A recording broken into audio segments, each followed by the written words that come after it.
Hello, my name's Phil and I work for the Customer Services Department at the Hozelock head office in Birmingham. With over 50 years horticultural expertise, we at Hozelock understand the rewards of gardening and want to help you get the best from your garden. First thing to do is remove this display card which is on the product when you buy it from now. So you just pull it off and unclip it from the bottom. Now to get the parts out, we first need to take all of the hose out. So to do that, we're going to turn the reel upside down. And we're going to remove this card that retains all the parts. You can just pull that out and tear it if you need to. And again, put that out of the way. Now all the parts that you're going to need to assemble the reel are inside here. To get those out, we first need to remove the hose. So to do this, we're going to rotate the drum round until we can see the end of the hose that's on the outside of the reel, which I've located here. And you'll see that the hose is retained by some strapping, so we're going to cut the strapping with a pair of scissors, not a knife, so that you damage the hose. So we cut the strapping first and pull the strapping out. We can then grab the hose that's on the outside of the coil, grab the end and pull that out. Continue to pull all of the hose out until it's outside the case. Don't pull too fast so that you tangle everything up inside. Pull nice and slowly, it won't take very long. So we've removed all of the hose and we've managed to locate all of the parts that's inside the reel. The first thing we need to do is fit the handle to the side of the reel. Now it's important that you realise that when you fit the handle you must rotate it in the direction of the arrow shown here when you rewind the hose. The arrow is on both sides of the reel and you can put the handle on any side of the reel that you want, but once you've fitted it you can't change your mind. Open the bag and locate the handle from one of the bags.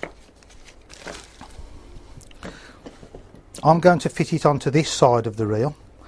You'll see on the handle, on the spindle part, there's 4 lugs, as you can see there. Those are going to line up with 4 little slots that are actually in the middle of this black end piece here. So we locate those 4 slots and offer the handle up and then just give it a push to push it inside, and then give it a little tap with the palm of your hand, and that's located it in place. You can then rotate it at will. The next 2 parts that we need to fit are the handle part that you're going to actually hold on to when you rewind it. So you need to locate these 2 parts. The first part pushes onto the handle and just clicks into place like so. The second part, the plug, just retains that in place. So you just push it into the middle and push it fully home like that, so that it holds the handle in place. That's the handle part fitted. We now go on to assembling the hose to the inlet. Locate the part that looks like that, that's the layering handle, and that fits so that these 2 lugs fit into these 2 slots in the front of the rollers there, and it just pushes in place. You then locate the small self-tapping screw, and that fits into the middle of these 3 slots here.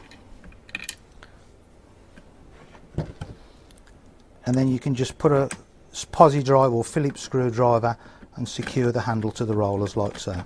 We can now refit the hose to the drum. Locate one end of the hose and pass it through the middle of the 2 rollers. If you've got the floor standing version of this reel, you won't have these rollers. You can just push that through the slot anywhere you like. But for the 2-in-1, it goes through the middle of the rollers, and then we pull it out from inside through the big aperture at the bottom and pull about 1 metre or 2 out, just to make everything easier. So the next 3 parts that we need to locate are the spring, the inlet spindle and the clamping nut, which are these 3 parts here. The first thing to do is slide the clamping nut along the hose so that we don't forget to fit it, with the threads facing the end of the hose, and just slide that out the way. We now take the spring and push the thin end of the spring into the large hole in the inlet spindle like this, and push it all the way through so that it appears out the other end, and pull it just to make sure it's fully home.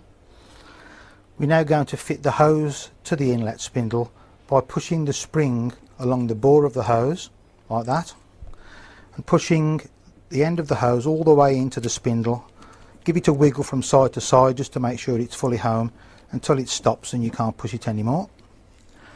We can then clamp the hose to the spindle by tightening the clamping nut up fully.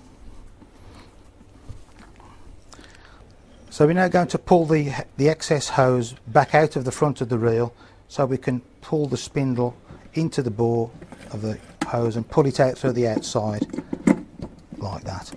You have to locate the centre of this drum, and the spindle goes in between the two drums and pushes out through the outside.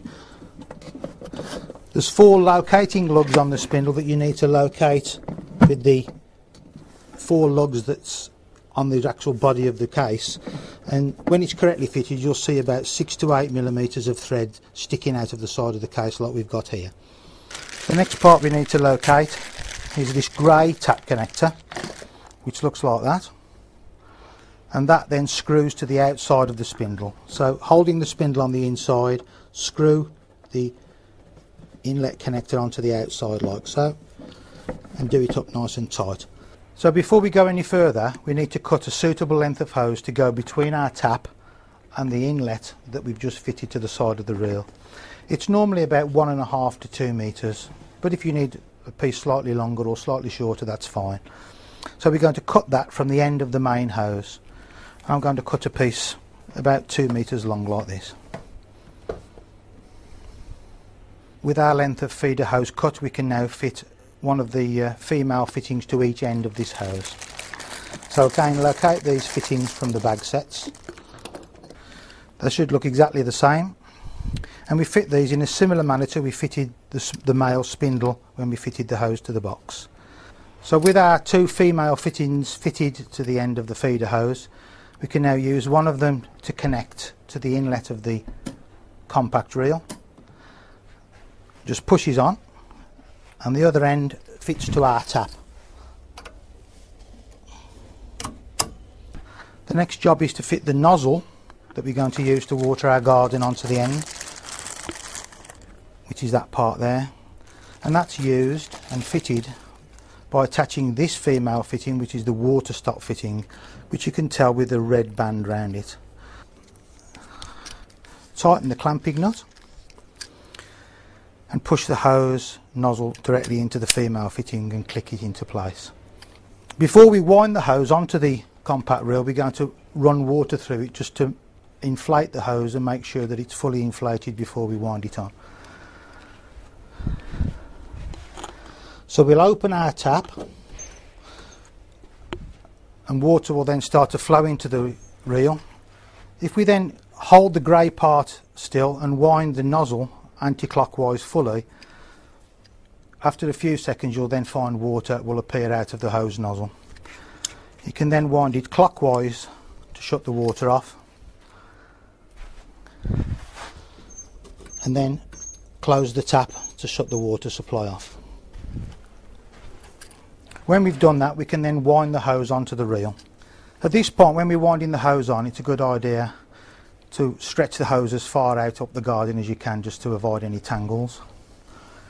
And then we can start to wind the hose in. Bear in mind what I said before, we need to wind the handle in that direction, in the direction of the arrow. If you try and wind it in the opposite direction, it will be extremely tight. So make sure you're winding in the direction of the arrow. With the 2-in-1 version, when we're winding in, we can layer the hose neatly from side to side using this handle.